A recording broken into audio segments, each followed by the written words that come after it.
Buenas tardes a todos. Le quería comentar, después lo vamos a repetir porque por ahí no han entrado todos a la clase, pero les quería comentar que como ha habido algunas personas que me han planteado el tema de el horario a las 21 con algunos inconvenientes, así que el horario de los evaluativos lo vamos a hacer dentro del horario de clase a las 19:50. O sea, hoy tocaría el evaluativo 2, o sea que a las 19:50 ya los liberamos para que ustedes puedan trabajar sobre el evaluativo.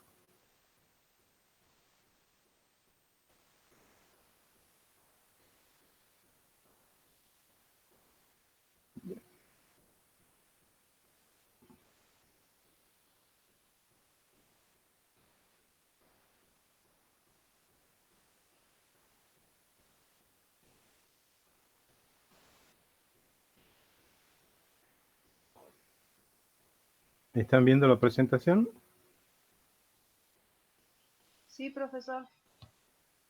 Alguien me pregunta si sigue. Sí, la mecánica es la misma del evaluativo. Traten de entrar exactamente a las 19:50. El lapso que hay es un lapso de seguridad nada más. O sea que cuanto menos lo usen es mejor. El horario exacto es 19:50.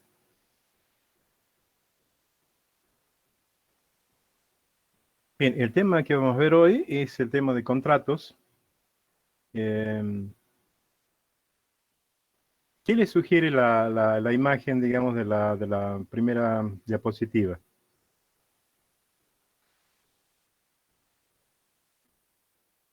Un acuerdo, me dice Martín. Mutuo acuerdo, me dice Boris. Que hubo acuerdo, ahí me gustó más. Un pacto, me dice José.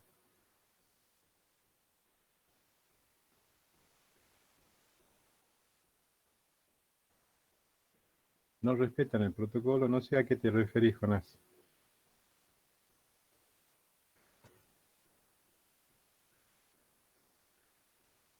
Jonás,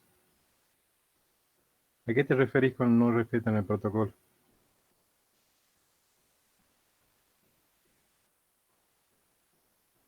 Ah, bien.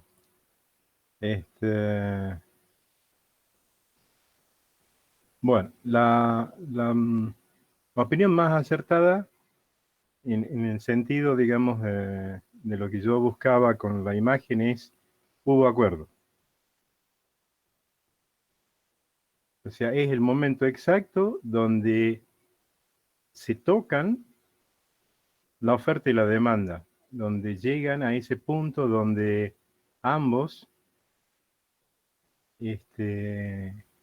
están conformes con lo que han pactado. Entonces, lo simbolizan con ese apretón de mano. Eso, desde el punto de vista jurídico, le podríamos decir que están representando la aceptación, el acuerdo. Los elementos que deben regir en un contrato siempre tiene que haber, sobre todo, buena fe de las partes y un equilibrio entre las prestaciones que cada uno se compromete a realizar. Entonces, esos son los elementos que deben existir en todo contrato. Buena fe y un equilibrio entre las partes. La definición que da el Código Civil y Comercial dice que es un acto jurídico mediante el cual dos o más partes, ya nos está manifestando que hay dos o más partes, manifiestan su consentimiento para crear, regular, modificar, transferir o extinguir relaciones jurídicas patrimoniales. Entonces siempre vamos a estar hablando de la creación, regulación, modificación o extinción de relaciones jurídicas. Y estas relaciones jurídicas obviamente son las que tienen un contenido en dinero, o se puede traducir en dinero, que es la que tienen contenido patrimonial. Bien, como les decía anteriormente, uno de los elementos esenciales de un contrato es la buena fe de las partes. Deben celebrarse e interpretarse de buena fe. se está, digamos, apuntando siempre a que no haya intenciones escondidas o que no haya, digamos, la posibilidad de que ante una circunstancia que rompa ese equilibrio que existía al momento de generarse el contrato, la otra parte se beneficie en forma desmedida. Siempre va a tener que estar la buena fe como elemento indispensable para poder llevar de nuevo ese contrato en algún momento a un equilibrio cuando se ha roto por alguna razón. Elementos esenciales que debemos tener para que el contrato pueda ser factible. La capacidad. ¿De qué estaríamos hablando ahí? ¿De qué capacidad estamos hablando? ¿Alguno? ¿Algún valiente? De ejercicio, me dice Martín. De las dos, de derecho y de ejercicio. Exactamente, de las dos. De derecho y de ejercicio, como dice Gabriel, como dice Germán y como decía también Martín. Para que podamos celebrar un contrato, tenemos que tener capacidad de derecho. ¿Por qué? Y porque si no tenemos el derecho, no podemos hacer un negocio que tenga que ver con el objeto de lo que estamos por obligarnos o lo que estamos por ceder o lo que fuese. Si quiero alquilar algo, lo primero que tengo que hacer, tengo que tener la capacidad de derecho sobre esa cosa o tener una autorización del que tiene la capacidad para hacerlo. La capacidad de ejercicio, obviamente, no tengo que ser una persona menor de edad, no tengo que tener ningún tipo de incapacidad permanente o temporaria, ni haber sido declarado incapaz por alguna razón de médica o de adicciones o lo que fuese. Entonces queda claro la capacidad al momento de ejercer la posibilidad de celebrar un contrato. Tenemos que chequear como primera medida la capacidad. Obviamente vamos a chequear la capacidad de la persona con la cual estamos contratando y él hará lo mismo con nosotros. ¿Y cómo hago yo si no es una persona humana? ¿Cómo chequeo esas capacidades? ¿De acuerdo?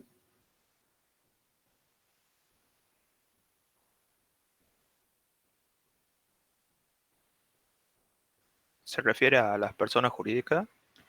Bien, la pregunta está bien. ¿Con quién más podríamos celebrar un contrato? ¿Una persona humana y una Sí, persona con una... jurídica? Sí, ¿Algo más? ¿Habría alguna otra posibilidad? Y una persona jurídica. Por eso, humana o jurídica, no hay más. No puedo celebrar un contrato con un animal o con algún ente inanimado, digamos. El contrato siempre son entre personas, humanas Debería o jurídicas. chequear, claro, ¿Sí? debería chequear que la persona que dice ser representante de la persona jurídica con la que quiero firmar un contrato es efectivamente así.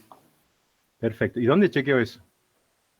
¿De dónde figura eso? Y, y posiblemente en el estatuto Exacto. o en los libros de la De la compañía, ¿no es persona cierto? jurídica, ¿sí? O sea, tengo que chequear Claro. los estatutos que le ha dado origen o la ley, dependiendo que sea, que le ha dado origen a la persona jurídica, y a partir de ahí voy a tener posibilidad de controlar las dos capacidades, la de derecho y la de ejercicio.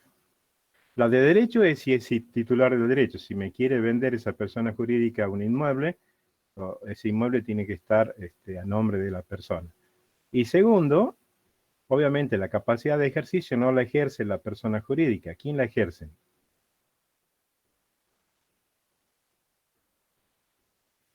Y le ejerce un representante. Un representante que es una persona física. Y no todo lo que integran la persona jurídica están habilitados para hacer todo. Entonces, en el estatuto tengo que ver quién es la persona que está habilitada para realizar ese tipo de operación que estoy tratando de contratar. Entonces, si me dicen es el contador, bueno, voy a chequear que sea el contador de la persona jurídica y a partir de ahí podré hacer el negocio. Si necesito algún otro tipo de aprobación distinta, bueno, tendré que requerir que venga con la firma de todos los que el estatuto establece como necesario para realizar ese determinado negocio jurídico. O sea que cuando chequeo las capacidades de una persona humana es más simple, y cuando chequeo las personas jurídicas es un poquito, digamos, más laborioso el tema de chequear las capacidades de derecho y la de hecho. Las capacidades de derecho emanan de los estatutos, emanan de los fines constitutivos de la persona jurídica y demás, pero todo está, digamos, en un registro público al cual podemos acceder. El segundo elemento es el consentimiento. Tiene que haber consentimiento de ambas partes. Y ese consentimiento, por lo general, tiene que ser un consentimiento expreso y tiene algunas formalidades, dependiendo del tipo de negocio que se esté haciendo. En algunos casos el consentimiento podrá ser oral, en otros casos habrá que plasmarlo por escrito ese consentimiento. Ya vamos a ir viendo en cada uno de los casos. El otro elemento para celebrar un contrato, ya hemos hablado de esto en las clases pasadas, porque todo de alguna manera confluye, es el objeto, que tiene que tener características especiales el objeto, ya lo hemos visto, y la otra es la forma. A ver si van... vamos viéndolo un poquito más en detalle. El artículo 1000 del Código Civil y Comercial dice: declarada la nulidad del contrato celebrado por personas incapaces con capacidad restringida. O sea que el contrato que lo haga una persona incapaz o con capacidades restringidas va a ser declarado nulo. Habíamos visto esto ya, las capacidades, que es la aptitud de adquirir y contraer derechos y obligaciones, y los dos tipos de capacidades. El consentimiento se lo define como la exteriorización de la voluntad. Es cuando llego yo y doy el apretón de manos, estoy de alguna manera simbolizando ese consentimiento con ese apretón. Ahora, por supuesto, como decía uno de ustedes, estaría complicado darse la mano, pero bueno, supongamos que no sean tiempos de pandemia. Bien, para que ese consentimiento tenga validez, debe tener discernimiento. Ya habíamos hablado anteriormente, refresquemos un poquito. El discernimiento era la capacidad de distinguir entre el bien y el mal, lo justo, lo injusto, lo bueno y lo malo, lo ilegal y lo legal, etc. Debo tener intención de hacer ese negocio. Y debo tener libertad. ¿Qué se entiende por libertad?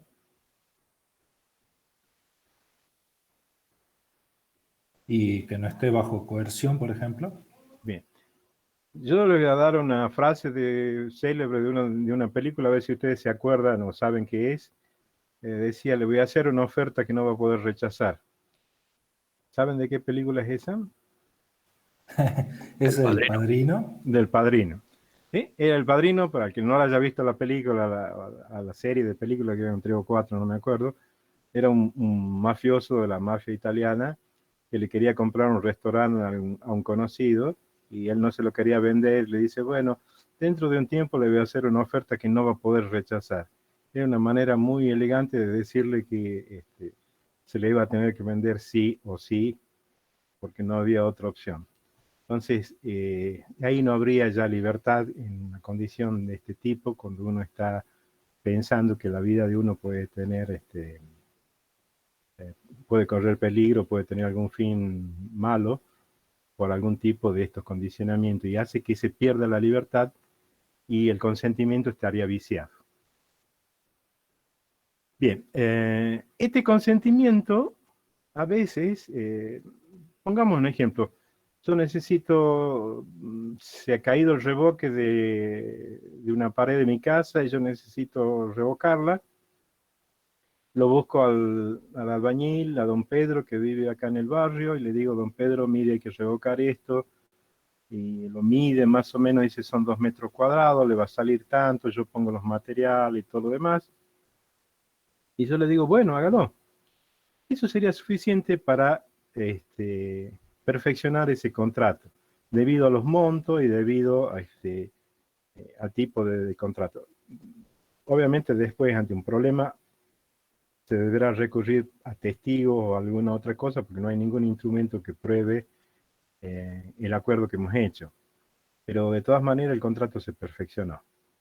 Hay otros contratos que debido al monto del negocio que estamos realizando, se requiere que sean hechos por escrito. Y hay otros en un nivel superior en que la ley ha establecido una formalidad. No solo tenemos que hacer por escrito, sino con determinados pasos para que el contrato se perfeccione. Algunos pueden ser solemnes y otros pueden ser simplemente formales. Y ahí hemos hablado la clase pasada. Generalmente todos los contratos de compra-venta de inmuebles tienen una formalidad. Y esa formalidad es que debemos seguir una serie de pasos, como la escritura pública y después la inscripción en el registro de la propiedad, previa mensura que le dé certeza de las dimensiones lineales y angulares del terreno, etcétera, etcétera. Son varios los requisitos que tenemos que cumplir para que se perfeccione la traslación del dominio, o sea que una propiedad deje de ser del señor A y pase a ser ahora mía, que yo le he comprado. No basta simplemente con que me entreguen la llave y yo lo pague.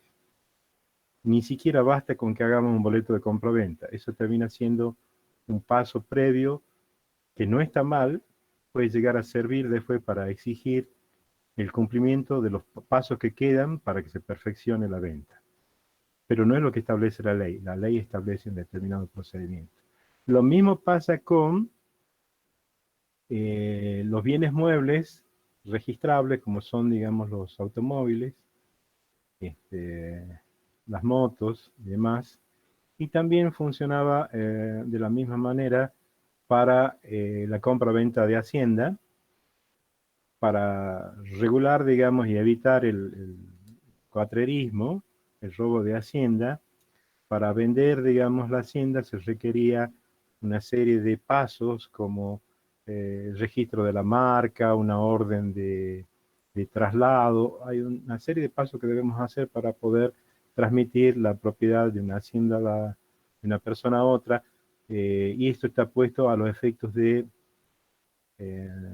evitar, digamos, o de alguna manera restringir o poder controlar el robo de hacienda. Entonces, salvo en aquellos casos en que la ley pone una formalidad, la mayoría de los contratos no son formales, lo cual no significa que no haya un contrato escrito por medio. Sí, sí lo hay, pero no necesariamente nos tenemos que ajustar a una determinada forma para que tenga validez el contrato, para que se perfeccione.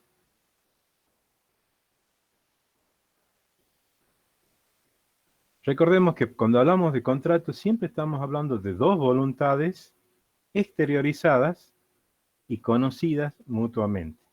Porque si yo exteriorizo mi voluntad y la otra persona no se enteró, y es muy difícil que haya un acuerdo, porque no se enteró nunca que yo dije que sí quería comprar lo que él vendía. O sea, no solo lo tengo que decir, sino de que la otra persona esté presente. Y cuando hablamos de presente, ya vamos a ver, cuando veamos el tema de la oferta, cuando jurídicamente hablan de presente, no hablan solamente de una presencia física, que estemos frente a frente. Ese sería un caso, el caso más simple. Pero se habla presente cuando la otra persona puede en tiempo real recibir la aceptación de esa oferta por algún medio, que no haya un lapso de tiempo entre que yo hago la aceptación y la otra persona la recibe. Hoy con los medios de comunicación yo podría estar, digamos, presente a los efectos del contrato, aunque estuviese en la otra punta del mundo, y quizás estamos realizando un acuerdo telefónico por alguna videoconferencia, por donde fuese, ¿sí?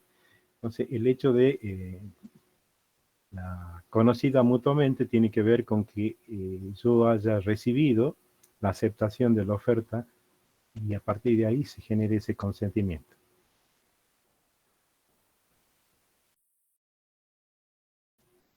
La oferta. La oferta es la manifestación dirigida a una persona determinada o determinable con la intención de obligarse y con las precisiones necesarias para establecer los efectos que debe producir al ser aceptada. Entonces, cuando yo hago una oferta, generalmente la dirijo a una persona con nombre y apellido, o que se puede determinar la persona a quien yo le estoy realizando la oferta. Y la oferta tiene que tener los elementos, de alguna manera, que le den precisión, ¿sí?, de qué es lo que va a pasar o qué es lo que se va a obtener al momento de ser aceptada. Yo pido, por ejemplo, que me coticen un cuatriciclo. Me llega, digamos, la cotización del cuatriciclo ese que yo he pedido. Bueno, esa es la oferta que me llega de la concesionaria. Podría llegar en papel, podría llegar por otro medio. Y están las condiciones, especificaciones que tiene el elemento que me están ofertando, la forma de pago y demás. Y eso se consideraría una oferta. Finalmente, la oferta trae aparejado un plazo de validez. Finalmente, en tiempo de inflación, por lo general, cuando uno hace una oferta escrita, una cotización, coloca un plazo de validez y cada vez son más chicos porque al ser más inestable la situación económica, muchas veces no se puede garantizar el mantenimiento de esa oferta por mucho tiempo. Entonces, para que esa oferta tenga validez, tiene que estar dentro del plazo de validez.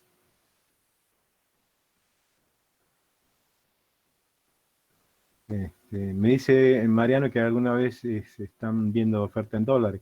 Y yo creo que es la única forma de que tenga sentido por ahí publicar algo en el tiempo. Porque si no, tendríamos que estar rectificando los precios a cada momento. Pero suponiendo que por alguna razón me tengan que cotizar en pesos, porque yo no puedo pagar en dólares, porque soy una repartición o por lo que fuese, me van a poner un plazo de mantenimiento de la oferta. Quizás sea un día, sean 2 días, no sé, lo que fuese. Pero van a establecer ese plazo. Si pudieran hacerlo en dólares, bueno, hay una libertad mayor, aunque también el dólar está cambiando, ¿no?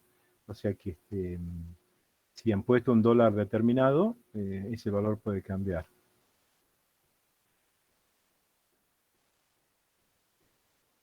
De hecho, ya ha cambiado el dólar turista, sube un 35%, creo, no sé si a partir de hoy o de cuándo.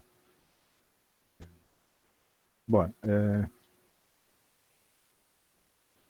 ¿cuándo se perfecciona el contrato? Sí, más o menos eso creo que se ha ido. 132 o algo así. Bien, perfeccionamiento del contrato, con la aceptación de la oferta. Contrato entre presentes y contrato entre ausentes. Cuando hablamos acá volvemos de nuevo lo mismo. Presente no significa que esté físicamente acá, sino que pueda recibir en tiempo real la oferta y la pueda contestar sin dilación de tiempo en el medio. O sea que en el mismo instante puedo estar contestando.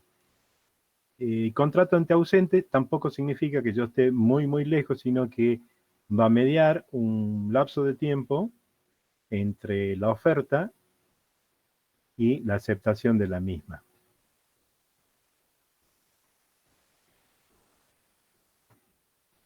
Bien, para que la oferta, en el momento en que yo la acepto, tenga validez, tiene que ser una aceptación sin condicionamientos. O sea, la acepto tal cual llegó la oferta. Si yo hago alguna objeción, modifico quizás un plazo, modifico alguna condición, la que fuese de la oferta, ya no se considera que le ha aceptado, sino que estoy realizando una contraoferta. Y vuelve a arrancar el proceso de negociación y no se llegó a la aceptación. ¿Por qué? Y porque la oferta fue en determinadas condiciones. Si yo le quiero cambiar, lo hago más largo al plazo, le cambio alguna condición, ya es otra oferta. ¿Sí? Y eso tendrá que estar primero en la aceptación de la persona que me hizo la oferta, a ver si le parece bien o no. Y a partir de que a él le parezca bien, yo podré, digamos, dar por aceptada la oferta. Pero no es la primera, ya es la segunda la que se va a aceptar, es la contraoferta que yo hice. Y el otro, digamos, elemento que debe cumplir la oferta para que produzca, digamos, el consentimiento, la aceptación de la oferta, perdón, para que produzca el consentimiento, es que llegue dentro del plazo de validez. Si me mandaron la cotización del cuatriciclo, me la mandaron en pesos, son 240.000 pesos, ajá, y era por 2 días, y yo a la semana le contesto, por más que no haya modificado nada de la oferta, ya no estoy dentro de la validez que me habían dado de 2 días.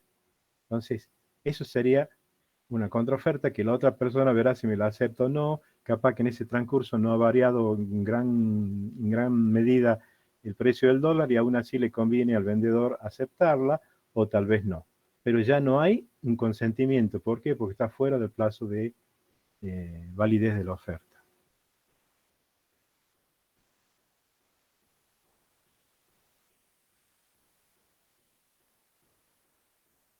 Bien, cuando el contrato es entre ausentes, o sea, volvemos a hablar de lo mismo, cuando hay un lapso de tiempo entre que llega la oferta y yo la acepto o no la acepto, la aceptación se va a perfeccionar, o sea, va a haber aceptación, si la aceptación de esa oferta llega durante el plazo de vigencia de la oferta.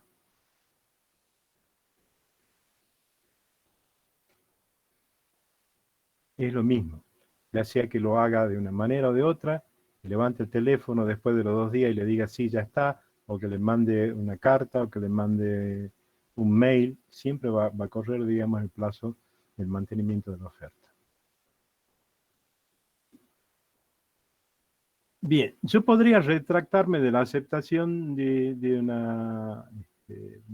una compra que he hecho, o sea, me estaban por vender el cuatriciclo, yo he contestado de una manera, estando ausente, digamos, o sea, lo he contestado por algún otro medio, ya sea una carta escrita, o sea por un email, o por donde sea, y después me quiero retractar. Si uno se puede retractar de la aceptación, si la comunicación del retiro, digamos, o sea, del acto de retractarse llega al mismo tiempo que la aceptación de la oferta, o antes. Si llega después, ya no. ¿Se entiende hasta ahí?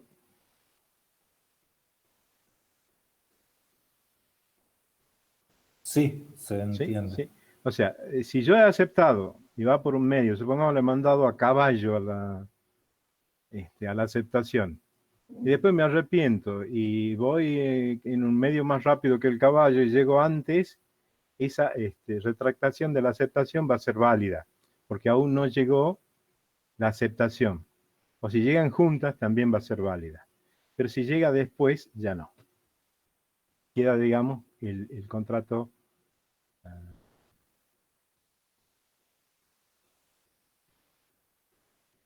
No entiendo a qué te referís, Lucas.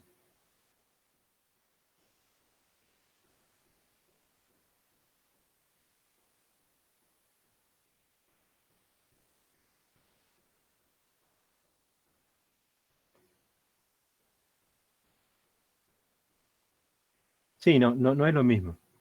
No es lo mismo. La devolución es una opción que te da, digamos, el vendedor en cuanto a, de alguna manera, allanar un montón de cuestiones que tienen que ver con la desconfianza, por ahí cuando se está comprando por medios a veces donde uno no tiene mucha certeza de la envergadura comercial o moral, digamos, del oferente.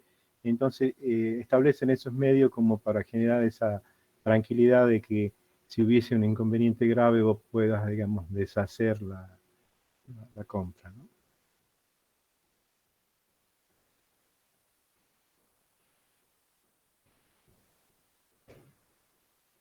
Bien, esto es lo mismo.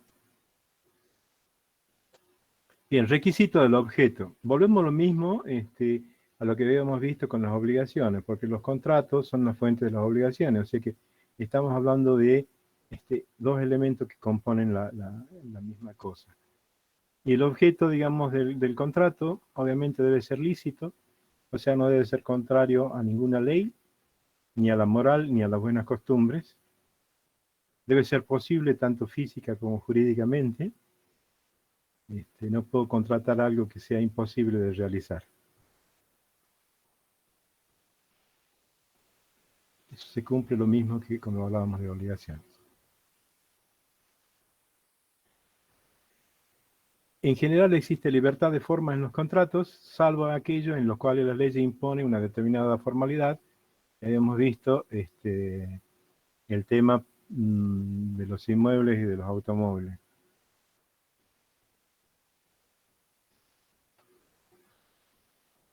Jonás me dice, no puedo vender un terreno que no es mío. ¿Por qué no lo podrías vender, Jonás?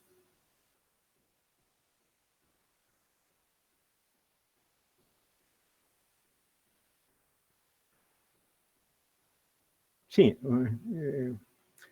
pudiera ser que no sea ilícito, pero en todo caso vos tendrías que probar que tenés una autorización del titular del derecho, como podría ser una inmobiliaria, y podría estar vendiendo un terreno que no es tuyo y no ser ilícito, ¿sí? Pero si vos estás engañando a otro, haciéndote pasar por el dueño, sí estamos ante un ilícito. Pero el tema de la licitud del contrato también apunta al hecho del objeto que yo estoy contratando. Si yo estoy contratando, por ejemplo,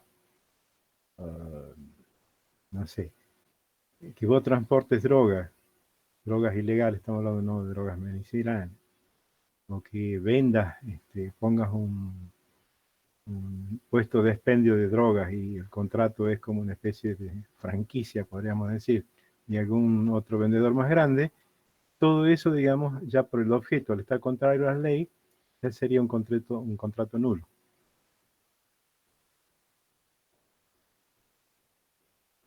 Bien, la clasificación de los contratos, nominados e innominados, unilaterales y bilaterales, onerosos y gratuitos, conmutativos y aleatorios y contratos de adhesión. Vamos a ir viendo esta clasificación que después sirve para entender mejor algunas cosas en el momento de realizar, digamos, algún contrato, ¿no? Son nominados e innominados según la legislación los trate específicamente al tipo de contrato que nosotros debemos celebrar. Si está tratado, digamos, específicamente, se llaman contratos nominados.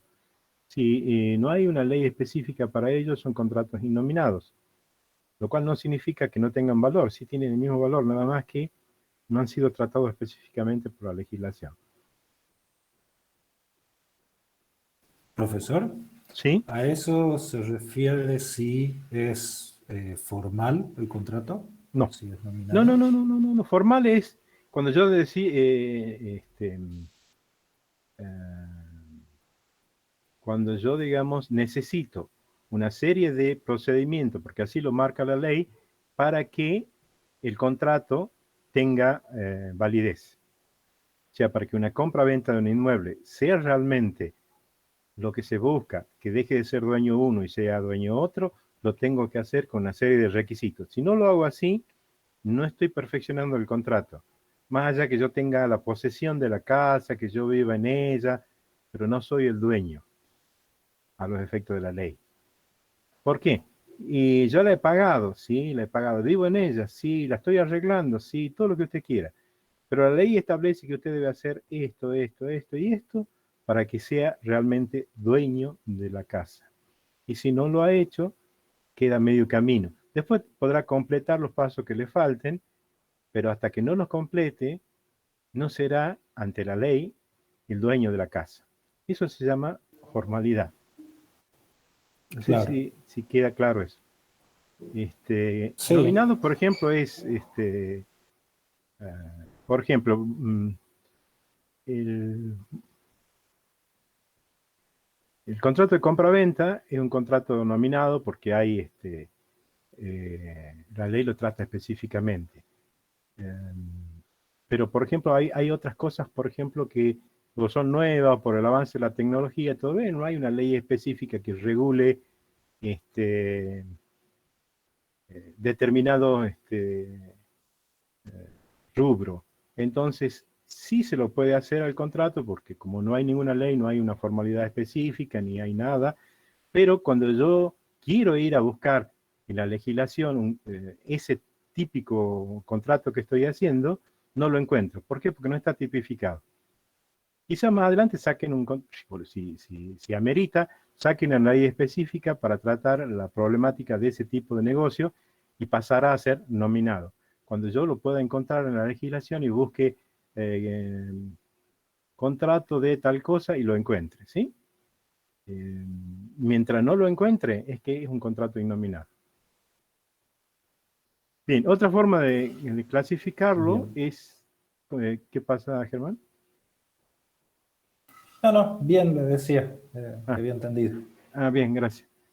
Unilaterales y bilaterales. Esto genera un poco de ruido porque ¿cuál era la definición que habíamos dado de contrato? ¿Se acuerdan o no? Y un acuerdo entre dos personas. Dos o más personas. Entonces, hablamos de un contrato unilateral y nos hace ruido, ¿verdad? Porque decimos, bueno, todos tendrían que ser bilaterales, ¿verdad? Porque si realmente la definición de contrato dice dos o más personas, debería haber dos siempre. Bueno, vamos a ver que apunta a otra cosa, lo unilateral y lo bilateral. Siempre va a haber dos personas, ¿sí? Siempre hay dos centros de interés, si no, no habría contrato. Lo que hay, digamos, es que cuando le llamamos bilateral, ambas partes se obligan. Y dichas obligaciones son recíprocas. Yo hago esto y la otra parte hace algo en compensación a lo que yo estoy haciendo. Entonces, es bilateral en cuanto a la obligación que genera a ambas partes. En cambio, tenemos un contrato unilateral cuando solo una de las partes se obliga. No significa que no haya otra. Sí, hay otra, pero la otra parte no está obligada a nada. Entonces, un contrato bilateral son casi todo. Un contrato de compra-venta, si yo he pedido que realicen un software y voy a pagar por él, hay ambas partes obligadas, uno para hacer el software y el otro a pagar. En cambio, en un contrato de donación, estoy donando algo, si se lo estoy donando a quién, a la escuelita Faustino Sarmiento de Ancajul. Bien. ¿Quién es el que está obligado? El que está donando. La otra parte no tiene obligación. Siempre hay dos partes, pero solamente una se obliga. ¿Se entiende hasta ahí? Sí, profesor. Gracias. Bien, entonces, ¿habría después alguna variación en el contrato de donación que lo podría transformar a la donación en un contrato bilateral? Y es cuando la donación lleva un cargo. Hay veces que yo dono un terreno, pero dono el terreno para que se haga una plaza. Entonces, el que acepta la donación está aceptando el cargo también. Si no le conviene, no lo va a aceptar. No acepta la donación y listo. Pero si la acepta la donación, está aceptando el cargo. Tiene que recibir el terreno y hacer la plaza. Entonces ahí habría dos personas obligadas. Pero generalmente la donación es un contrato unilateral.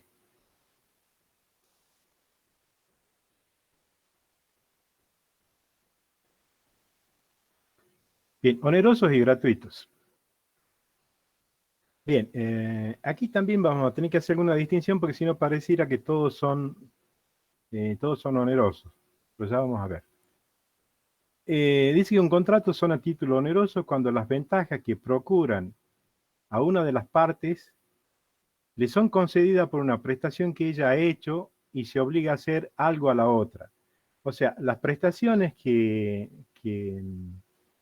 genera ambas partes son las que le dan origen a la parte onerosa. La parte onerosa responde siempre, en un contrato oneroso, a una prestación que yo he realizado. Si he recibido dinero es porque yo he realizado una contraprestación. ¿Sí? En cambio, en un contrato gratuito, también yo recibo dinero quizás, pero el dinero que yo recibo, o la parte económica o patrimonial que yo recibo, es independiente de cualquier prestación que yo haya hecho, porque yo he recibido, digamos, el terreno que me han donado para hacer la canchita de fútbol en la escuela, y bueno, no hay ninguna cosa que yo haya hecho que justifique lo que yo he recibido, el importe patrimonial que yo he recibido a partir de la donación de ese terreno para la cancha de fútbol. Entonces, siempre que nos preguntemos si es oneroso o gratuito, nos tenemos que fijar si hay un beneficio económico para las partes, y si ese beneficio económico para una de las partes responde a algo que haya hecho esa parte para recibirlo. Si lo ha recibido y no ha hecho nada, como en el caso de una donación, estamos en presencia de un contrato gratuito. Si en cambio eso que ha recibido responde a algo que ha hecho, sí, estoy en un caso de un contrato oneroso.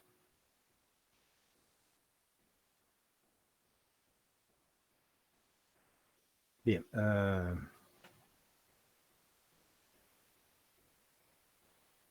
Conmutativos y aleatorios. Es otra de las formas de clasificar los contratos. Los contratos conmutativos son aquellos que las ventajas o las condiciones, podríamos decir, pero no solo son las ventajas, para los contratantes son ciertas y conocidas de antemano al momento de generar el contrato. Y son aleatorios cuando las condiciones y las ventajas que producen dependen de un acontecimiento incierto, que puede pasar o puede no pasar. Perdón. Por ejemplo, en un contrato, digamos, si yo juego, digamos, un número de la quiniela, la obligación de pagar, digamos, de la caja popular va a aparecer si se produce un hecho aleatorio, que el número que yo le he jugado en la posición en que yo lo he jugado salga premiado. Si a partir de ahí se dispara la obligación de la caja popular de pagarme el premio de acuerdo a las condiciones que establece. Si eso no se da, no hay ningún tipo de obligación por la otra parte. Si cae el granizo y me rompe el auto, va a aparecer la obligación del seguro, si es por supuesto si lo tenía asegurado contra granizo, de pagarme, digamos, la rotura, pero siempre va a aparecer un acontecimiento incierto que se puede dar o no se puede dar, o sea, aleatorio, o sea, lo que llamamos un alias. Bien, formales y no formales, ya hemos hablado un poquito de esto. También hemos hablado en la clase anterior de los solemnes. Los solemnes también son contratos formales. La diferencia entre solemnes y no solemnes es que los formales no solemnes, que sería el caso, por ejemplo, de la compra y venta de una casa o de un vehículo, el no haber cumplido uno de los pasos no lo invalida, no lo vuelve nulo al contrato. Puedo, con los pasos que he realizado, aunque estén incompletos, completar los que quedan y llegar, digamos, a perfeccionar el contrato como marca la formalidad de la ley. Lo solemne es, si no cumplí uno de esos pasos, el contrato no tiene validez. Hemos dicho que el contrato de matrimonio, por ejemplo, era así.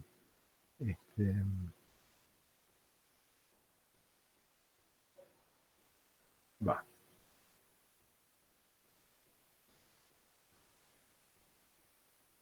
Los no formales, que son los más comunes, son cuando la ley o las partes no imponen una forma determinada. Esta debe constituir solo un medio de prueba de la celebración del contrato. O sea, lo que hemos firmado, todos los elementos que podamos aportar, si hemos hecho un plano de especificaciones, todo lo que acompañe, digamos, a ese contrato, dependiendo de qué sea, van a ser elementos de medio de prueba, pero en realidad la ley no me establece una forma determinada para que el contrato sea válido.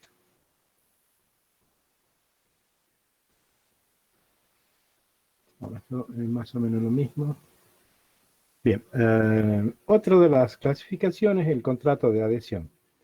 El contrato de adhesión, que lo vamos a ver un poco más en profundidad cuando veamos la parte de, perdón, la parte de derechos intelectuales.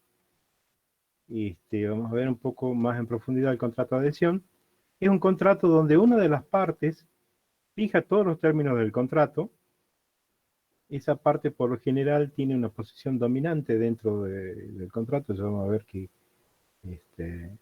si tiene la capacidad de fijar todas las condiciones del contrato, es porque tiene una posición predominante. Y a partir de ahí, a la otra parte, no se le permite, como normalmente pasa en un contrato, la libre discusión de los términos. Si esta cláusula me parece bien, pero yo quisiera así o le modificaría aquello. En un contrato de adhesión, la única opción que le queda a la persona es aceptarlo o no aceptarlo. Le digo por qué lo vamos a ver cuando veamos la parte de derecho intelectual, porque generalmente los contratos de licencia de uso son contratos de adhesión. ¿Está usted de acuerdo con todas las cláusulas, que son 25 páginas en letras chiquititas? Si ustedes dicen sí, sigue instalándose el programa. Si dicen no, ¡chup!, se fue. No es que no, pero mira la cláusula 5, no.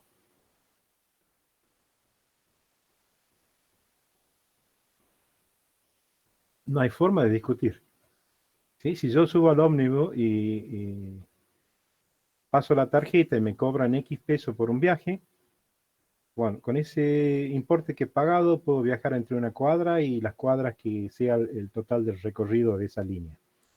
Pero no puedo discutir cómo me va a cobrar lo mismo si yo voy 2 cuadras nada más hasta la casa de mi tía y voy ahí porque tengo el pie lastimado, si no caminaría, cobrarme menos. No hay manera. Eso, te gusta, lo pagas, si no te gusta, te bajas. No hay forma de discutir, pues es un contrato de adhesión. Están contra el Estado o se dan, digamos, cuando interviene alguna otra persona jurídica que no es el Estado, pero también tiene alguna posición dominante. Y esto da origen a muchos abusos que lo vamos a ver cuando veamos la parte de derecho intelectual. Da pie a muchos abusos, porque claro, como yo puedo redactar todo a mi favor, se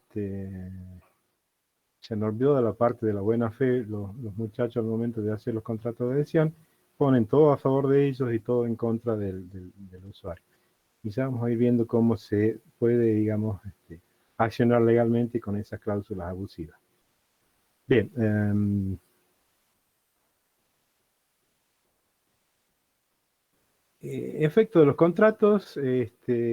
Las convenciones hechas en los contratos, siempre y cuando obviamente estamos hablando que no sean contrarias a la ley, a la moral y a las buenas costumbres, forman parte de una regla a la cual deben someterse, como la ley misma, las partes que han hecho el contrato. O sea, el contrato es ley entre las partes, siempre y cuando obviamente no se anteponga alguna ley provincial, nacional, la Constitución, a la buena fe, la moral, las buenas costumbres y demás.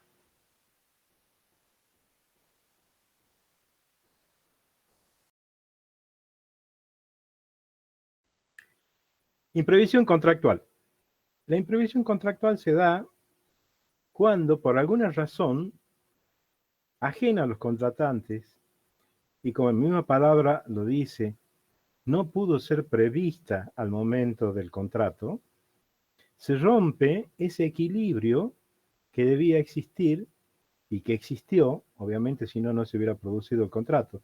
El contrato se produce siempre cuando se da la aceptación, y es cuando las dos partes están conformes con lo que les corresponde, lo que tienen que hacer y lo que van a recibir. Ambos están de acuerdo, entonces a partir de ahí se da la aceptación y se perfecciona el contrato.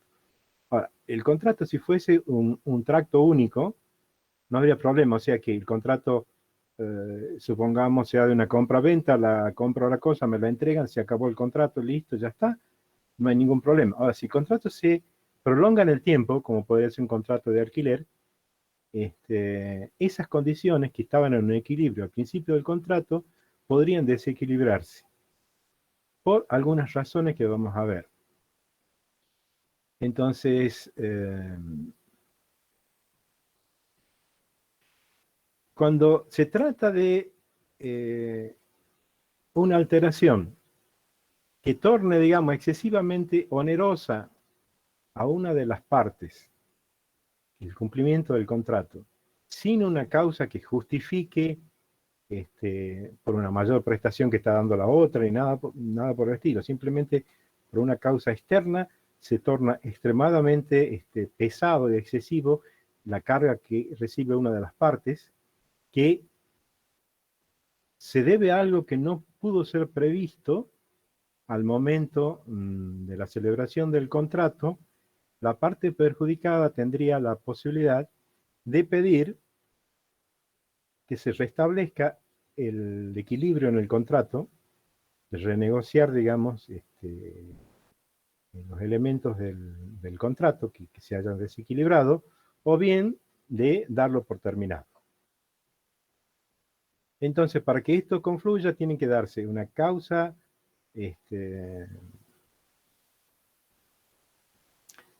pregunta, por ejemplo, que hacemos a veces en el examen. ¿La inflación podría ser una causa que podrían escribir acá?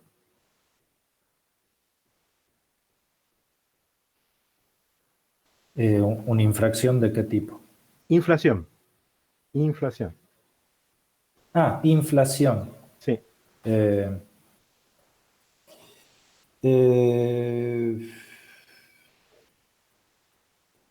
Y yo creo que no, porque hay una previsibilidad más o menos de la inflación. Perfecto. Ahora, hay muchas veces, ustedes no, por la edad que tienen, no lo han vivido y capaz que alguno por ahí haya leído del famoso Rodrigazo. El Rodrigazo se produjo en cuanto era ministro de Economía Rodrigo, de ahí viene el nombre de Rodrigazo, y hubo una devaluación de un día para el otro, sin ningún indicio que indicara algo por el estilo, de un 300%. Entonces, el que tenía mercadería le fue bien, al que debía plata le fue muy bien, pero el que tenía que cobrar plata, ya había entregado la mercadería, cobraba un 300% menos. Entonces fue una causa en la cual se fundieron muchísima gente y otras, por razones del efecto de la inflación, lo favoreció. Pero en un contrato, por ejemplo, eso podría ser tranquilamente una causa de imprevisión contractual. Sí, al momento del contrato habían previsto una inflación que se estimaba para el año de, supongamos, un 15%, pero no del 300%. Y eso no era de todo el año, ¿no? Ese 300% fue en un momento. Después siguió la inflación con coletazos a partir de ese 300% y terminó mucho más a fin de año que el 300%.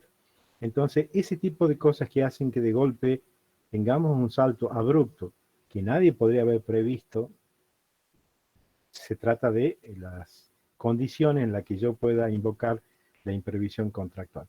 No que haya inflación, porque última, podemos hablar que la inflación está entre el 20 y el 24%, si a fin de año ha sido un 27%, no puedo decir que es una causa de imprevisión porque no es algo que sea totalmente extraordinario, excesivamente oneroso para la otra parte y que altere el equilibrio de una manera sustancial.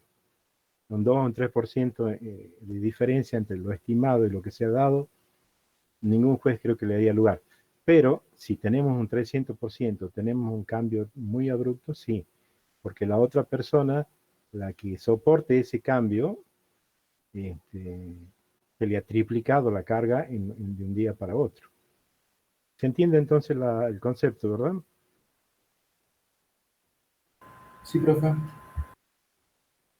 Bien, entonces volvemos a partir de ese principio que los contratos deben celebrarse e interpretarse y ejecutarse, las tres cosas, de buena fe y de acuerdo con lo que las partes entendieron o pudieron entender, obrando con cuidado y previsión.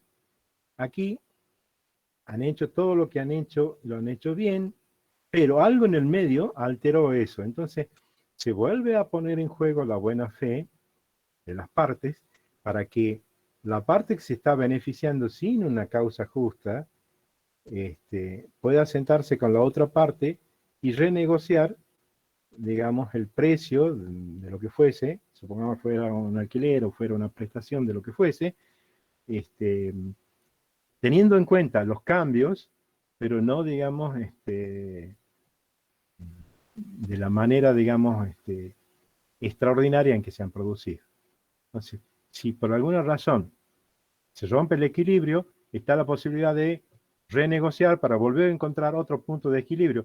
Obviamente sea un escalón, 2 escalones más arriba de lo que tenían en un principio, pero aún así sigue siendo, al estado actual, algo que le sigue conveniendo a las dos partes y continúan con el contrato. Si una de las partes se pone dura, obviamente se pone dura la que está beneficiada, a la otra parte le asiste el derecho de dar por finalizado el contrato.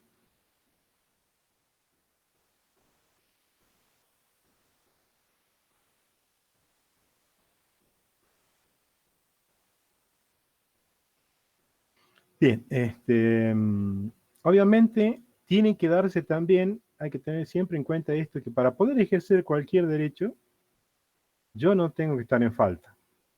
Para poder yo invocar la imprevisión contractual y acogerme, digamos, a esa facilidad que me da la ley de renegociar o dar por finalizado el contrato, de pedir su finalización, yo no debo estar en mora, yo debo haber cumplido hasta el momento en que pido eso.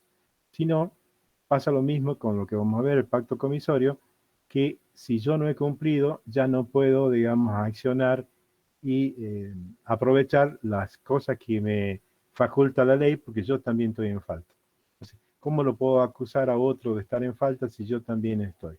Y lo primero que tengo que estar es con las cosas en orden y a partir de ahí poder aprovechar todas estas herramientas que me provee la ley para subsanar este tipo de problemas.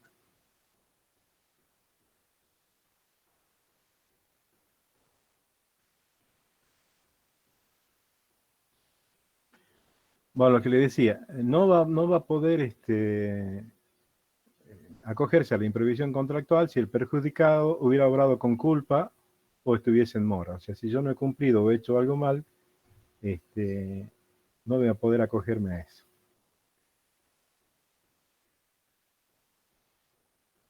Bien, otro elemento que si la otra parte ofrece mejorar las condiciones a fin de restablecer el equilibrio, primero se tiene que resolver ese tema, todas las instancias que implica esa renegociación antes de poder extinguir el contrato. Señal o arras. ¿Ustedes han escuchado hablar de esto alguna vez? Esa es la seña, por ejemplo, que dejamos por un envase. Bueno, por un envase, no tanto, pero por ejemplo, las personas que van a un lugar, se prueban una prenda de vestir, un pantalón y demás, y le queda espectacularmente bien y es el único que queda en ese talle, en ese modelo y demás. Tienen una fiesta el sábado y en ese momento no tienen toda la plata para comprar. Entonces van a dejar una señal como RAS, que es un importe en dinero, podría ser una cosa que no sea en dinero, que se va a interpretar como la confirmación de un acto de compraventa o de la celebración de un contrato de compraventa, que puede llegar a pactarse entre las partes la facultad de arrepentirse. Y aquí viene, digamos, esto que generalmente se da. ¿Qué pasa cuando yo después no lo quiero comprar? Y pierdo la seña. Ajá. Y si llego y me dice el vendedor, no sabe lo que ha pasado, Luisito, el de la mañana, yo lo he dejado con un papelito ese que estaba reservado, y no sé si no lo ha visto, me ha bombado, lo ha vendido. Disculpame, ya te voy a devolver la seña. ¿Estaría correcto eso? Mariano dice que no. Entonces, ¿no te deberían devolver la señal?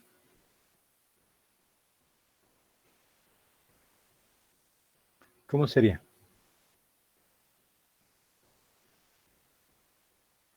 Obviamente, sí, no deberían. Germán dice, devolver la seña más un plus.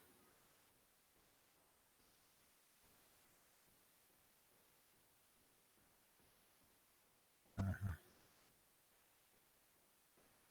Bien, en principio es correcto lo que usted dice, no deberían haberlo hecho, pero lo hicieron.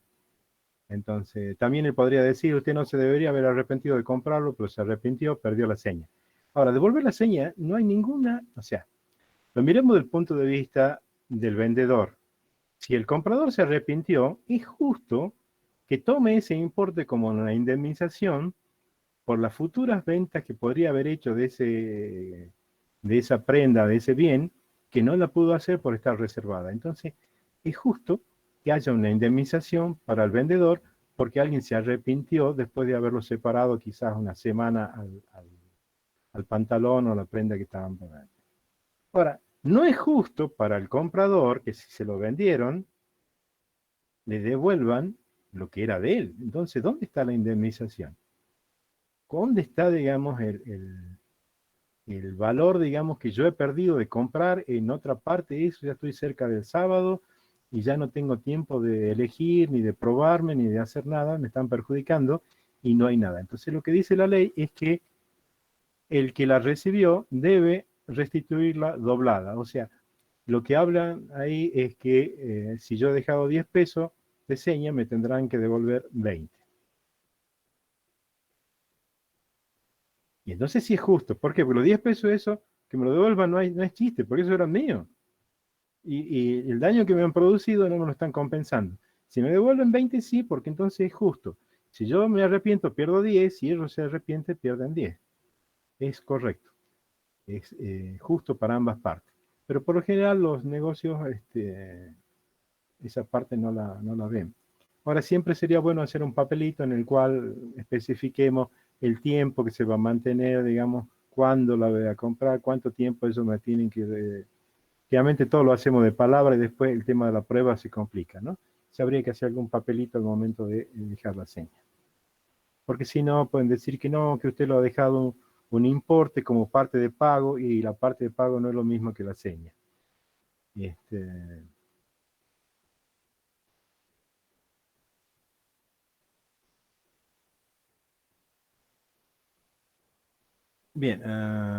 esto ya lo hemos visto. Se arrepiente, pierde. Pacto comisorio. El pacto comisorio en tiempos antiguos había que establecerlo en el contrato, ahora se considera que está incluido en todos los contratos como un elemento que lo va a guiar durante todo el contrato. Y es que la parte cumplidora, o sea, la parte que ha cumplido, siempre es así, para poder invocar cualquier derecho tengo que estar yo, digamos, con las cuentas en orden, tiene la facultad de resolver total o parcialmente el contrato si la otra parte incumple. O sea, la parte cumplidora puede resolver el contrato si la otra parte no cumple. O sea, yo no estoy obligado a seguir entregando. Ya entregué la etapa 2 del software, el módulo 2, y tengo que entregar 3 módulos más, pero me están debiendo a mí la plata. Entonces, si no me están pagando, yo tengo que seguir cumpliendo el contrato. Yo no quiero caer en mora, pero tampoco quiero seguir entregando módulos si no me están pagando. Entonces, ¿qué? Puedo hacer uso del pacto comisorio y pedir resolver total o parcialmente el contrato ante el incumplimiento de la otra parte. Entonces, ¿qué sería esto? Reservarme la facultad de no cumplir o no seguir cumpliendo el contrato, hasta ahí yo lo he cumplido, si la otra parte no lo está cumpliendo. Lo resuelvo el contrato, o sea, te dejo sin efecto, lo cual no significa que no pueda ir yo después por daños y perjuicios por las 2 etapas o los 2 módulos que yo he entregado y no me lo pagaron. Eso es aparte. Pero a partir de aquí no sigo ya vinculado en un contrato en el que yo estoy cumpliendo y la otra parte no. ¿Se entiende hasta ahí? Sí, profe. Bien, condiciones para que esto lo pueda ser viable es que el que invoque no debe estar en mora, o sea, yo tengo que estar con haber cumplido hasta el momento en que yo invoco el pacto comisorio. Y primero tengo que intimarlo en un plazo no inferior a 15 días a que él cumpla con su parte. O sea, si no me ha pagado los 2 módulos, yo lo voy a intimar fehacientemente. Obviamente, no es simplemente hablarlo por teléfono y decirle, che, pagame, sino tengo que usar algún mecanismo que jurídicamente pueda ser después usado como medio de prueba, de que yo lo he notificado a él y lo he intimado para que en un plazo de 15 días cumpla lo que está debiendo. Y si ese plazo se cumple y no ha finalizado y él no ha cumplido, ya el contrato queda finalizado.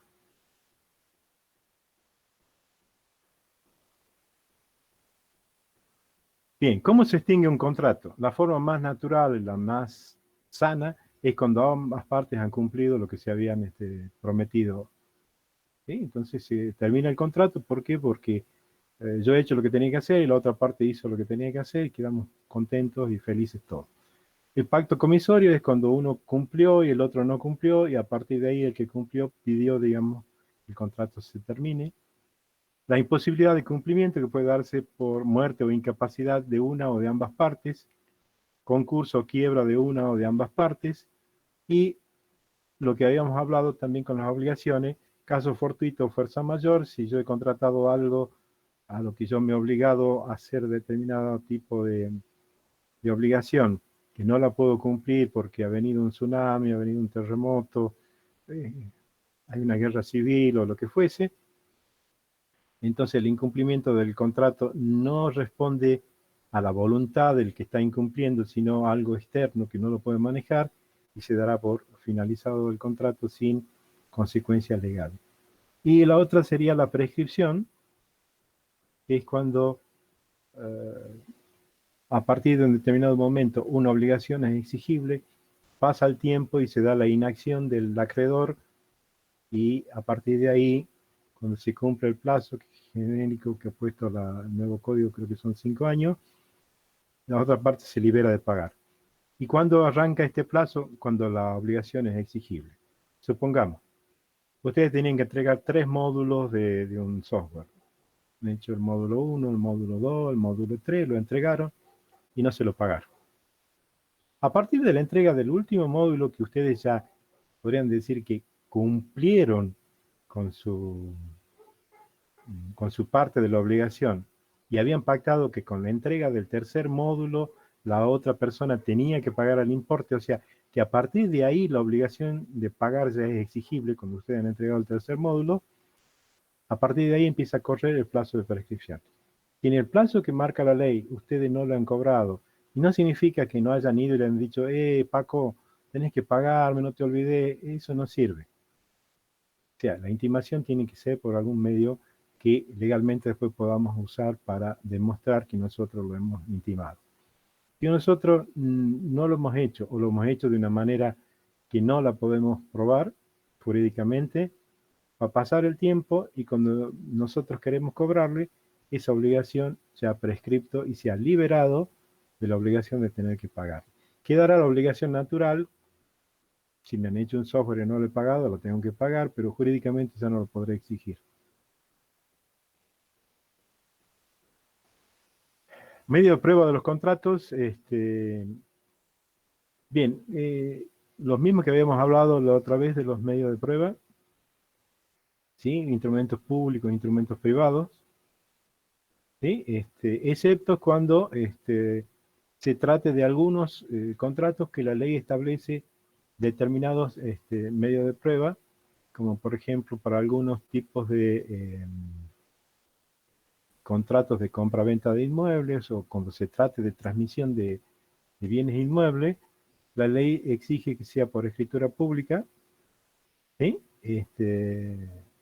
Los contratos que tienen por objeto adquisición, modificación o extinción de derechos reales sobre inmuebles, tienen que probarse por escritura pública, excepto lo que vos los comprás en una subasta pública proveniente de una ejecución judicial o administrativa. Salvo esos, todos los otros, yo los tengo que probar por escritura pública porque esa es la formalidad que ha puesto la ley.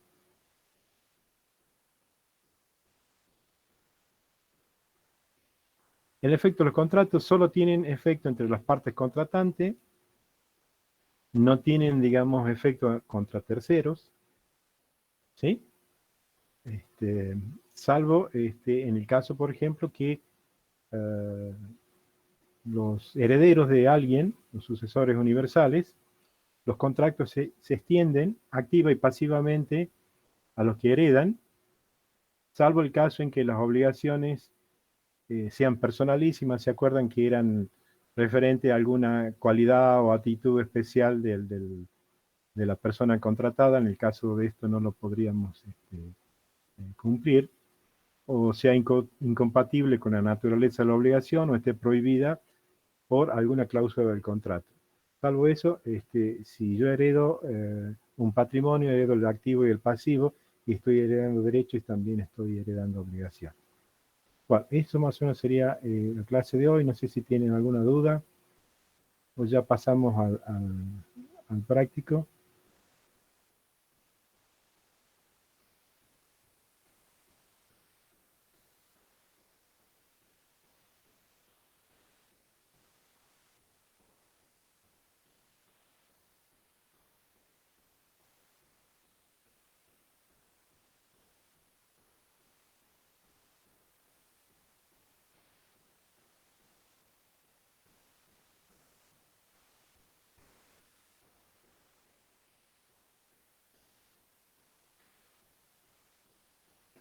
Bueno, ahora les voy a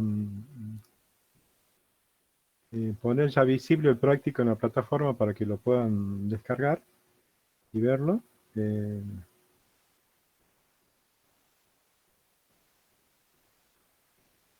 Buenas tardes, Ricardo. ¿Querés que comparta la presente al práctico? Sí, perfecto. No, yo era por las dudas, ya lo quieran descargar después, ya lo estoy habilitando. Pero sí, como hacemos siempre. Dale.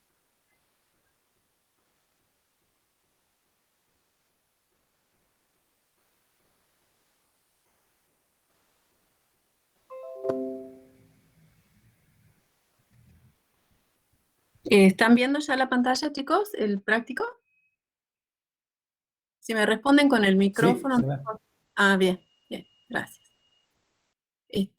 Bueno, acá también hay varios puntitos para que vayan respondiendo. En el primer punto de este trabajo práctico, nos dice que Mariano Gómez, dueño de un negocio que comercializa equipos informáticos, cotiza, a pedido del señor Julián Teseira, una notebook Asus Gamer, y ahí les da las características, en la suma de 275.000 pesos.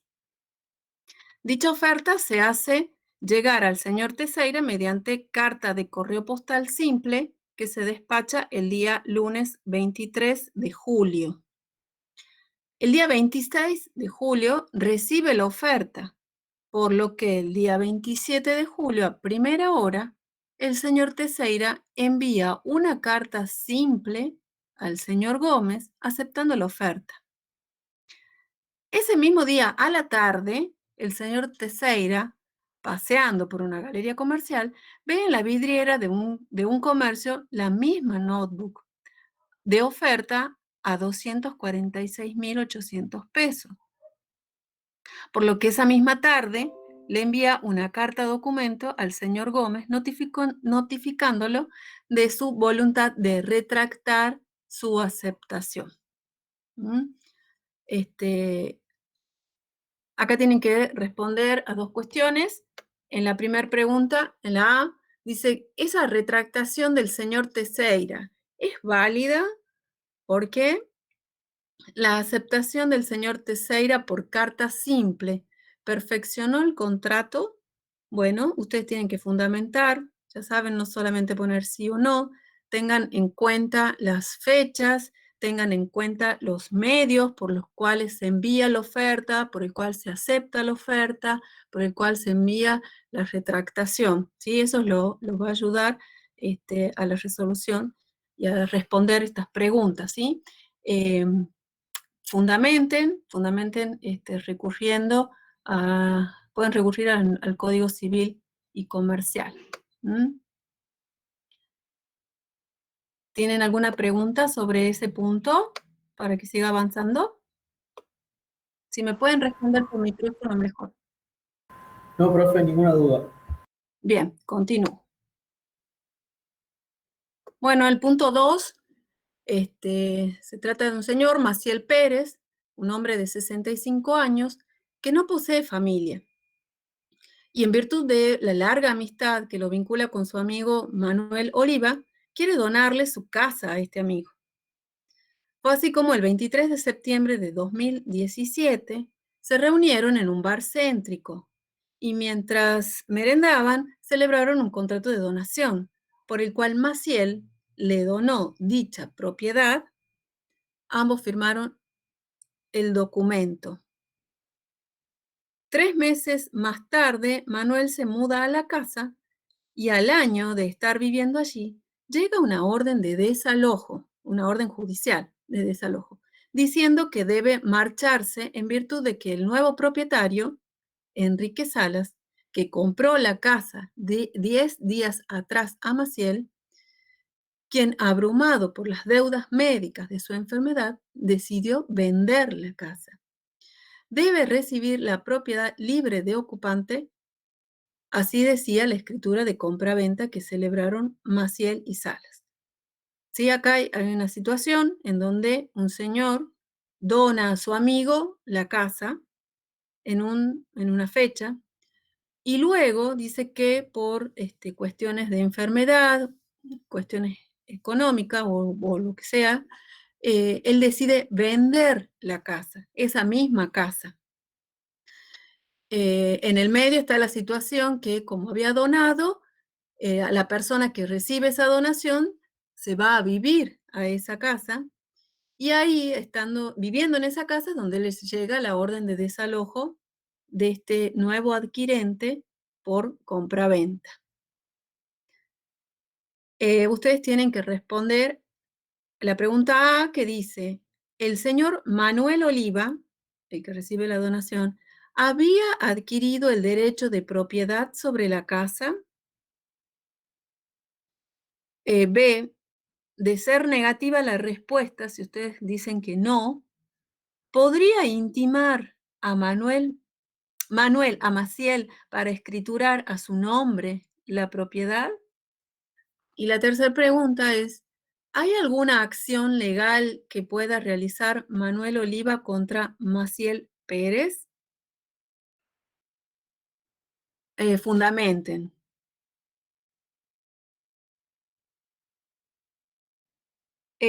Acá les aclaro que, si lo pueden leer en esta parte de acá arriba, donde estoy con el cursor, dice que el 23 de septiembre de 2017 se reunieron en un bar céntrico y ahí celebraron un contrato. Y ahí ambos firmaron, ¿sí? Como para que tengan en cuenta al resolver las preguntas. ¿Tienen alguna pregunta sobre la consigna? No, por ahora no. ¿Lo entienden? Perfecto. Vamos al punto 3. Este caso se trata de que en la fecha 1 de febrero de 2017, la licenciada en informática, Silvina Balmaceda, como locataria, y Eduardo Sanz, como locador, celebran un contrato de locación de una propiedad de 3 ambientes, donde funcionará una academia de capacitación en programas de diseño gráfico y CAD, es decir, AutoCAD y CorelDRAW. Se pacta el plazo en 4 años por un valor de $1.500, ¿sí? Mensuales, estando en ese momento el valor del dólar a 8 pesos con 59. qué épocas. El contrato se encuentra en plena ejecución y Silvina paga mensualmente acorde a la cotización vigente. El 1 de septiembre de 2019, estando el dólar a 58,08 pesos, a Silvina se le torna imposible la situación, ya que ella debe abonar ahora 87.000 pesos, que es el valor en pesos de los 1.500 dólares. Y dado que el valor actual del mercado para propiedades, para locales como el que ella alquila, en un mismo edificio y con las mismas comodidades, está en 35.000 pesos. Ustedes van a contestar la pregunta A y la B. La A que dice, Silvina Balmaceda está obligada a cumplir el contrato tal como fue pactado y cumplir el plazo, hasta cumplir el plazo establecido. Y B, ¿hay alguna acción legal que pueda realizar Silvina Balmaceda contra Eduardo Sanz, dado el desfasaje producido por el aumento del dólar? Fundamente, ¿sí? En cada caso ya les vamos pidiendo que siempre fundamenten su respuesta basándose en normas de derecho, ¿no? Que la que pueden consultar, como ya les había dicho, es el Código Civil y Comercial, que está en la página, está en la plataforma o está en cualquier página de internet. ¿Mm? ¿Tienen alguna cuestión? Ya estaba pasando el otro punto. ¿Alguna pregunta sobre este punto 3?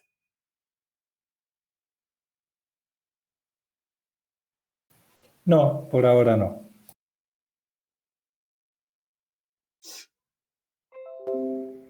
Bien, vamos al punto 4.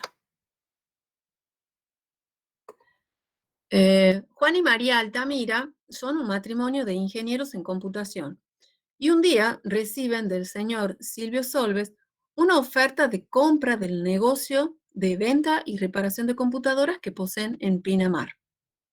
Dicha oferta es rechazada, ya que ellos no desean desprenderse de su negocio. A los 3 días reciben un mail del señor Silvio. En el mismo, le aconsejaba realizar la venta, ya que así tendrían una reserva para cualquier eventualidad. Sobre todo, teniendo en cuenta que su hijo Raúl, de 18 años, que es un gran aficionado a los parapentes, podría tener un serio accidente y sería triste que no pudiera cubrir sus gastos médicos. Debido al tenor del mail, unido a rumores sobre el señor Silvio Solves de que tiene negocios turbios, deciden vender el negocio. Acá hay 2 preguntas. La primera, ¿es válida la venta efectuada entre el matrimonio Altamira y Solves? Y la otra pregunta es, ¿hay alguna acción legal que pueda realizar el matrimonio Altamira contra Silvio Solves? ¿Mm? Acá tienen que tener en cuenta también el contenido del mail que le va a ayudar a encontrar una respuesta. ¿Queda claro este punto? ¿Tienen alguna duda para que les pueda aclarar?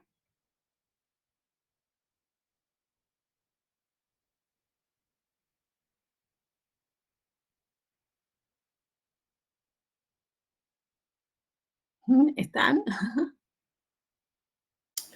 Sí, sí, no, todo claro. Bueno.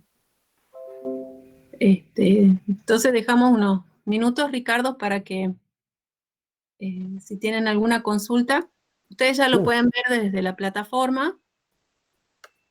Cualquier cosa me piden que si tienen alguna consulta sobre algún punto, vamos a estar acá un tiempo. No se olviden que a las 19:50 es el evaluativo. Sí. Hasta las 19:50 nosotros vamos a estar acá para cualquier duda que les surja. Y recuerden también que el lunes es el día de ustedes, por lo tanto es feriado, el lunes que viene. Y bueno, ya vamos a ver de reprogramar el evaluativo del día lunes.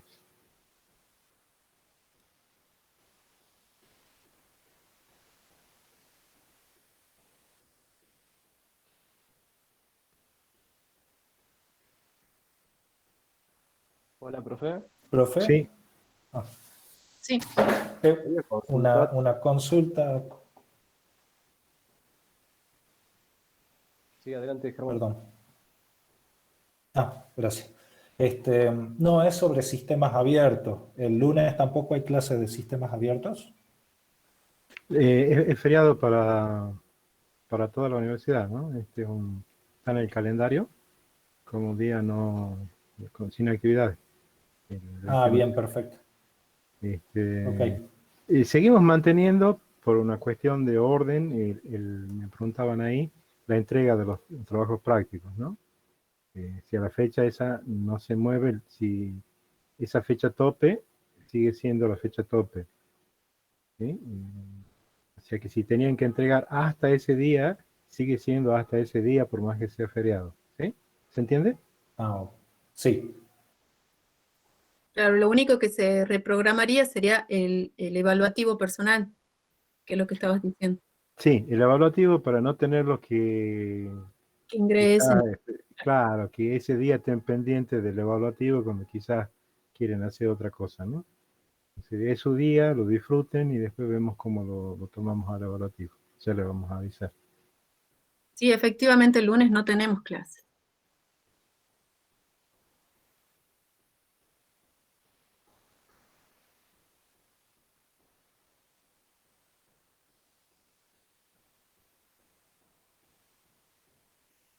Mariano creo que tenía otra pregunta, ¿puede ser? Mariano Alarcón. Sí, profe, ahora sí. Quería consultarle, cuando hacemos la resolución de los prácticos, ¿es necesario, en este caso particular de este práctico, únicamente hacer uso del Código Civil y Comercial? ¿O también tendríamos que buscar algunas otras leyes o algo así? Esto está básicamente en el Código Civil porque es donde les trata en general, digamos, el contrato, la temática de contrato. Entonces le va a ser más fácil buscar ahí y no que se van a enredar en alguna ley específica de algún contrato específico. Para mí, lo más cómodo para ustedes es que recurran al Código Civil. Perfecto. Y así con todos los prácticos, ¿verdad? Sí. Claro. También me consultaban y que ya había consultado uno de ustedes, pero justo sobre la hora capaz que no todos han escuchado. Cuando ustedes en el grupo estén resolviendo y puedan tener distintos puntos de vista entre todos o vean distintas posibilidades de resolución ante la pregunta, distintos caminos que pueden llegar a una resolución válida, ustedes la deben poner, ¿sí? Consideren todas las opciones que ustedes consideren, ¿sí? O que vean, siempre y cuando ustedes las sepan fundamentar. Consideran que sí, que la respuesta es positiva por esto, pero también si se da tal situación o ustedes consideran alguna condición que se pueda dar en esa resolución, también la pueden poner, siempre y cuando ustedes encuentren la justificación. ¿Se entiende? Sí, profe, clarísimo, gracias. No sé quién más quería hacer alguna preguntita. ¿Sí? O puede ser que me equivoque. Sí, completando un poco la idea que les acaba de decir Edith, Mm, al momento de que ustedes tengan que resolver el parcial, por mucho que nos esmeremos en el enunciado, siempre hay a veces un aspecto que no se cubre y puede dar lugar a varias interpretaciones. Entonces, siempre es importante que ustedes, si ven que hay algún tipo de ambigüedad o que no está suficientemente claro o preciso el enunciado, ustedes puedan dar las distintas alternativas. Si ahí va con el automóvil, cruzó a alguien y lo atropellé. La pregunta era, ¿se cometió delito? Y ustedes ahí dicen, pero no me aclara bien porque no sé si ha sido con intención o sin intención. entonces dan las dos respuestas. Si lo hizo con intención, pasa esto. Si lo hizo sin intención, pero con descuido, porque miró el teléfono, lo que sea, pasa esto otro, y así van recorriendo todas las cosas que se les ocurra como posibilidades. Entonces, eso suma mucho, digamos, al momento de la nota.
Sergio pregunta si cuándo vence el trabajo práctico 3.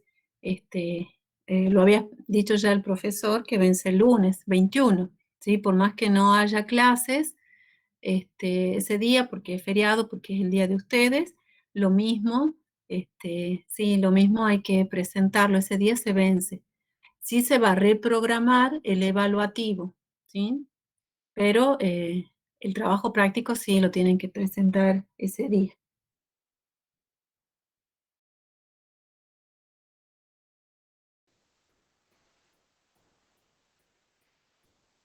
Bueno, en realidad es la fecha tope de presentación, ¿no? Lo pueden presentar desde que se lo da hasta ese día. O sea que tienen tiempo como de armarlo bien y presentarlo quizá el día antes para tener ese día libre, ¿no?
Ricardo. Ya van a ser según mi reloj, son las 19:48. Pienso que ya les llega, entran en el momento del evaluativo. Así que bueno, para irnos despidiendo. Sí, nos vemos entonces el próximo miércoles. Dios mediante. Perfecto, profesor. Hasta luego. Hasta luego, Bueno. profesor. Hasta luego, suerte. Mucha suerte en el evaluativo. Y feliz día del estudiante. Gracias, muchas gracias. La pasen muy lindo y que disfruten el poder tener la gracia de poder estudiar, ¿no? Felicidades.